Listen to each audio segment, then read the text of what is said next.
Salam Gloria. Senyum pagi TSTM dari Pontianak Kalbar menyapa teman-teman. Apa kabar semuanya? Semoga kita tetap sehat dan semangat menjalankan aktivitas harian kita. Saya Ferdinandus Jangging membawa renungan yang cukup panjang sesuai bacaan hari Minggu biasa ke-34 sesuai dengan kalender liturgi tanggal 22 November 2020. Marilah kita mengawali renungan ini dengan berdoa. Dalam nama Bapa dan Putra dan Roh Kudus. Amin. Tema renungan hari ini, Hari Raya Tuhan kita Yesus Kristus Raja semesta alam. Inilah Injil Yesus Kristus karangan Santo Matius. Dimuliakanlah Tuhan. Yesus Kristus sang Raja yang solider dengan penderitaan umatnya. Matius bab 25 ayat 31 sampai 46. Apabila Anak Manusia datang dalam kemuliaannya dan semua malaikat bersama-sama dengan Dia, maka Ia akan bersemayam di atas tata kemuliaannya. Lalu semua bangsa akan dikumpulkan di hadapannya, dan Ia akan memisahkan mereka seorang daripada seorang, sama seperti gembala memisahkan domba dari kambing. Dan Ia akan menempatkan domba-domba di sebelah kanannya dan kambing-kambing di sebelah kirinya.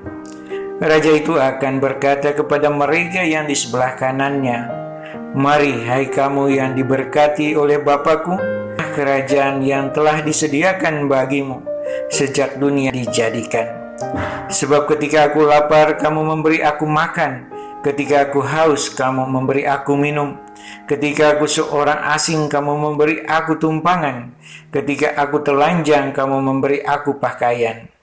Ketika aku sakit, kamu melawat aku. Ketika aku di dalam penjara, kamu mengunjungi aku." Maka orang-orang benar itu akan menjawab Dia. Katanya, "Tuhan, bila manakah kami melihat Engkau lapar dan kami memberi Engkau makan, atau haus dan kami memberi Engkau minum? Bagaimanakah kami melihat Engkau sebagai orang asing dan kami memberi Engkau tumpangan, atau telanjang dan kami memberi Engkau pakaian? Bila manakah kami melihat Engkau sakit atau dalam penjara dan kami mengunjungi Engkau?" Dan raja itu akan menjawab mereka, "Aku berkata kepadamu, sesungguhnya segala sesuatu yang kamu lakukan untuk salah seorang dari saudaraku yang paling hina ini, kamu telah melakukannya untuk aku." Dan Ia akan berkata juga kepada mereka yang di sebelah kirinya, "Enyalah dari hadapanku, hai kamu orang-orang terkutuk. Enyalah ke dalam api yang kekal, yang telah sedia untuk iblis dan malaikat-malaikatnya. Sebab ketika aku lapar, kamu tidak memberi aku makan. Ketika aku haus, kamu tidak memberi aku minum. Ketika aku seorang asing, kamu tidak memberi aku tumpangan. Ketika aku telanjang, kamu tidak memberi aku pakaian. Ketika aku sakit dan dalam penjara, kamu tidak melawat aku." Lalu mereka pun akan menjawab Dia, katanya, "Tuhan, bila manakah kami melihat Engkau lapar, atau haus, atau sebagai orang asing, atau telanjang, atau sakit, atau dalam penjara dan kami tidak melayani Engkau?"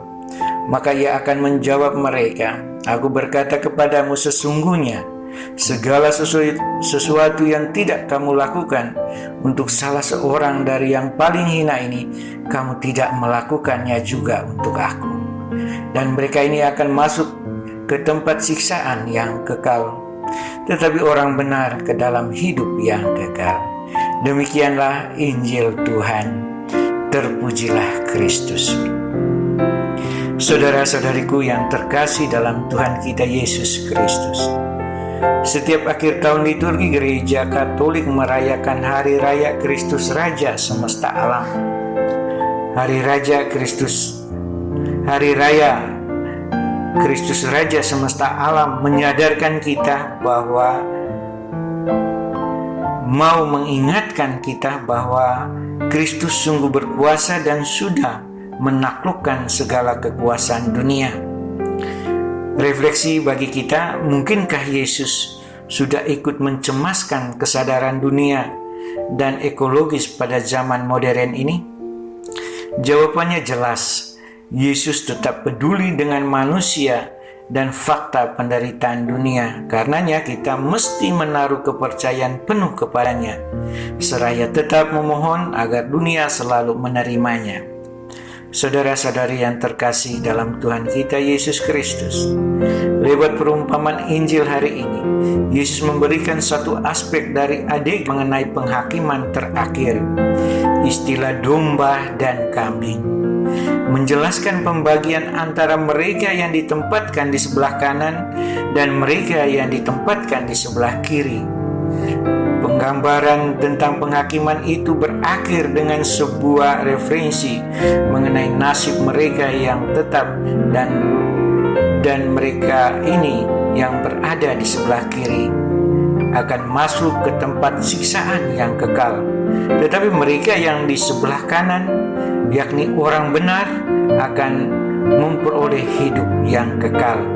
Ayat 33 dan 32. Selanjutnya dalam ayat berikut, Yesus mengidentikan dirinya dengan orang miskin, tertindas, dan marginal. Itu ayat 35 dan 36. Bahkan realita yang lebih menggetarkan hati adalah kaum miskin ini telah diterima dan diakui sebagai saudara oleh Kristus sendiri. Ayat 40. Bagian terakhir menunjukkan bahwa keputusan untuk kedua belah pihak merupakan keputusan akhir dan tidak bisa diubah. Orang benar menikmati kepenuhan dari kehidupan kekal, dan orang jahat memikul kuk, yakni hukuman abadi. Kita masuk kelompok mana? Apakah kelompok domba atau kambing? Pada zaman kita sekarang ini, Tuhan Yesus adalah satu pribadi yang tidak terlihat secara lahiriah oleh mata jasmani kita. Tetapi itu tidak berarti ia absen dari dunia ini. Kristus tetap hadir, dan terlebih lagi ia telah menampilkan kehadirannya di dalam dan melalui keberadaan rakyat jelata yang hidupnya jauh berbeda di bawah garis kecukupan. Dengan jiwa dipenuhi oleh luapan pergolakan simpati sosial, Tuhan Yesus dapat merasakan kelaparan dan kehausan tak kalah orang miskin menderita kekurangan makanan dan minuman untuk mempertahankan hidup mereka.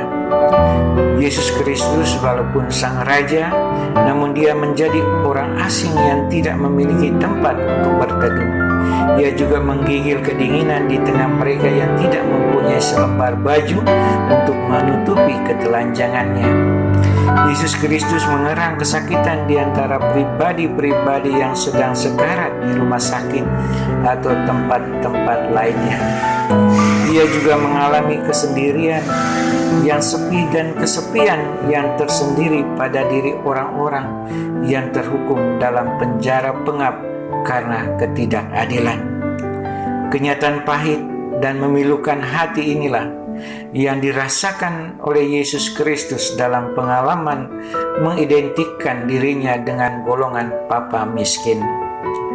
Nyatalah bahwa ia tidak hanya berkenosis untuk tujuan soteriologis, melainkan juga demi misi sosial, yaitu berkepihakan pada golongan yang diremehkan oleh dunia. Jadi perikop Matius bab 25 ayat 30-46 ini membawa pesan bagi kita anggota THS-THM, yakni agar hati kita tidak beku dalam keegoisan, melainkan bisa berdenyut dalam kepekaan dan keprihatinan untuk berkompasio dengan bersedia mengalirkan berkat Allah bagi banyak orang yang membutuhkan. Selain itu, hendaknya tangan kita anggota THSTM tidak terlipat dalam ketidakacuhan, tetapi secara kreatif bergiat untuk berbuka atau turun tangan membantu orang papa dan miskin. Pendek kata, orang beriman harus mengasihi Allah yang tidak kelihatan itu dengan cara yang nyata, terlihat melalui tindaksi yang berdampak terhadap masyarakat yang hidup dalam kekurangan. Anggota THSTHM juga wajib melibat dalam kegiatan-kegiatan di gereja, juga kegiatan-kegiatan di lingkungan kering, sebagai perwujudan cinta kita kepada Tuhan dalam usaha mewartakan kerajaan-Nya dimanapun anggota THSTHM berada. Semoga Tuhan memberkati dan melindungi kita, serta memberikan kita damai sejahtera. THSTHM tetap jaya. Deo Gracias.